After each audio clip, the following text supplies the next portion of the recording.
O yung mga magwi-withdraw dyan guys gamit ang Binance doon kay Tisoy. So ganito yung gagawin nyo. Doon kay Tisoy, doon sa withdrawhan niya. Pag mag-withdraw kayo, ganito yung start. Pindutin nyo itong points. Ayan. Pag napunta kayo sa points. Ayan. Pindutin nyo itong currency type. Piliin nyo ang Binance. Tapos sa payment method nyo is Binance. Pindutin nyo yan. Then, ilagay nyo na kung magkano yung gusto nyo. Ipindutin nyo na lang yung all. Ayan. Then, ilagay nyo yung ID ng Binance ID. I-paste nyo dito sa Binance ID. Ayan. Kunwari, ito yung Binance ID.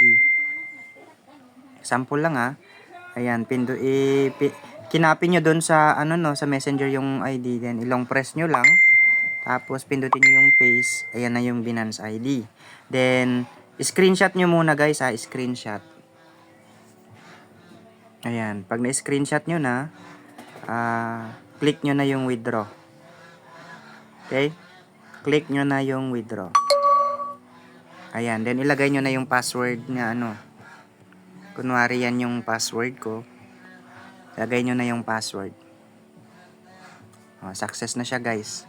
So, nabawas na dun sa natin. Then, punta kayo sa details. Sa cash out. Ayan, screenshot nyo na yan. Wait lang.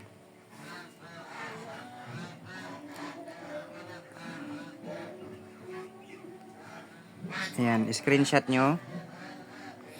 Ayan.